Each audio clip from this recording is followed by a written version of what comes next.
Ruslan. This is like a lobby elevator music. It's the vibes when you're sitting in the lobby at the SLS hotel having some drinks, no tie, first couple of buttons on your shirt open, some slippers on, loafers, no socks. I'm never gonna revisit the album again, but if it comes on when I'm in the lobby of a luxury hotel, I'm not mad at it. Drake's new elevator music album could be a blueprint, I think, for YouTubers that more of us need to listen to. If you guys didn't get the memo, Drake put out an album that it's like a dance album. He's not really rapping on it. People had certain expectations of it. He puts out something different, and there's been mixed reviews. A lot of them are from folks that don't like the record. I just opened with the Charlemagne quote, calling it elevator music. I'm not a Drake fan, but I listened to the album. This is about like 4 or 5 songs of the album. I'm not a fan of Drake's content. I think the content is very problematic in his just kind of man-child phase that he's been in. But him making music this frequently, I think there's always been a method to the madness, believe it or not. And I'm gonna get into how that applies to us creators on this YouTube platform and what we can glean from this lesson. So Drake, hit or miss with some of his music. However, if you compare him to Kendrick's last release, if you compare him to, I don't know, a Jack Harlow release, J. Cole's release, a Jay-Z release, a Kanye release, he usually outperforms a lot of these artists off of very little rollouts and promotional, even with the Certified Lover Boy album with a terrible artwork. And so, what's the takeaway here? What's the lesson here that I think could be easily implemented? There's 2. The first lesson is the old Gary Vee model. Get your quality to a certain standard and then lean into the quantity of said standard because you are consistently feeding your audience. See, this album is not for Charlemagne. This album is not for me. This album is probably not for rap fans. It's not. It's for Drake and it's for people who are going to rock with him no matter what. He's consistent at delivering the type of music that he's perfected over multiple, a decade and a half in the music industry. And so one, I think it's the age-old side of consistency is super duper important and it's often underlooked. But as a creator, I lean into mastering YouTube Live. Why? Because if you're mastering YouTube Live, well, then you should be able to do what you do, because what you do and what you're an expert on is beneficial to create content in a format where you're not having to overthink. And when you listen to this album, I mean, he's not overthinking. He's literally not overthinking. It sounds like the first 4 songs are in the same key, meaning that there's not a lot of variation, just even sonically, tempo, the whatever keys he's singing in.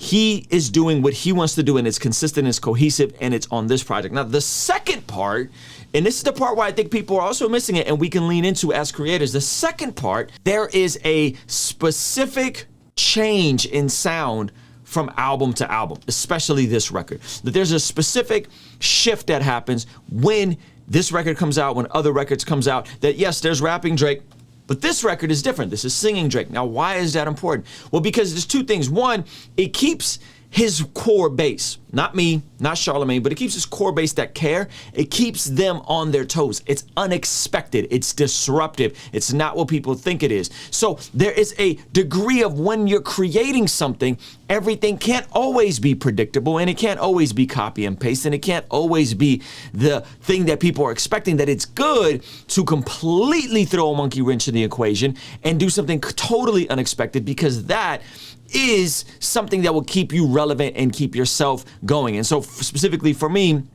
the channel is about to crack 200,000 subscribers, my main channel. So what do? We start a second channel. Okay, that's something unexpected. What else are we doing? We're switching up the content. I do a lot of live stuff, but we also started doing some pre-edited content. What else are we doing? Well, I'm also experimenting with more long-form content. I'm also in the process of building a podcast. We're keeping things fresh and unexpected so that our core is on their toes, and then we're experimenting and trying out and branching out and doing different things that aren't just mundane. And I think sometimes, not all the time, but sometimes as creators, we can get into a rut and we don't really know what's happening and why it's happening.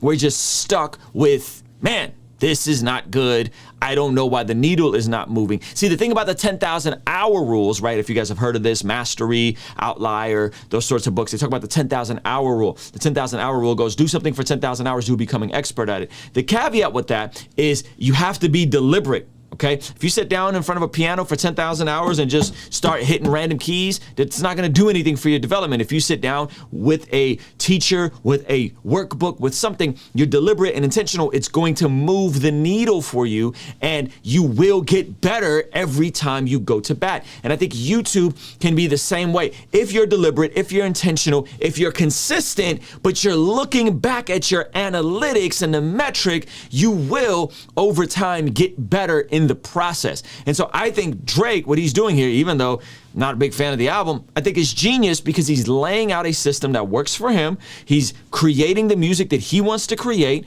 It's unexpected. And this is the first time that I've seen him respond to something which I was totally not expecting him to respond. And his response in an Instagram video, he said, "It's all good if you don't get it. That's what we do. We wait for you to catch up. We in here, though we caught up already, on to the next." My goodness. So Drake's hearing some of the negative feedback, and he's like, look, we're on to the next thing. We're doing what we want to do. You can ride with us if you want to, but end of the day, I'm making what I want to make. And we need more people on these platforms making what we want to make. Some of you guys are making what you think is proven, and that may, one, not be your expertise, and two, it may not be what you actually want to make. Make what you want to make and make it good. Be deliberate, test out different formats, try different things, be consistent, and over time the needle will move. I think Drake, in my opinion, this is why, if we're just going to look at numbers, if we're going to look at relevancy, there was a question once upon a time, Drake, Cole, Kendrick. I think, even though I don't like Drake's music like that, but I think you can't deny that Drake's blew past Kendrick and Cole. Why? Because he's been consistent, because he switched things up, because he's been deliberate, because he makes what he wants to make, because he's not at the mercy of his audience and the expectations of people. And I think this is a great long-term career trajectory that he's going to be around. He just signed another $400 or $500 million deal with Universal. This man's not going anywhere. He's going to keep releasing what he wants. He's going to keep his core on their toes. He's happy about what he's putting out, and he's just going to keep doing it. And again, consistent quality over time, staying in your lane, trying different things over time is going to be what yields results in any avenue. Music, YouTube, Instagram, in any avenue, fitness, in anything you do. If you're consistent in its quality and you're disruptive in your own patterns, it's going to yield results. And so I think this album, I'm not a fan of it, but I think it actually lays out a great blueprint for a lot of us who are looking to expand what we're doing on this platform and other platforms. And if you're struggling with this, I highly recommend you take our free Master Your Niche course, okay? The link is in the description, and that is like a free thing I do where I work you through trying to discover what your own niche is as a homework assignment. The link to the description for our free niche training is below. And if you want to hear more about my journey and how I went from having a failing YouTube channel to making over $10,000 a month from AdSense alone,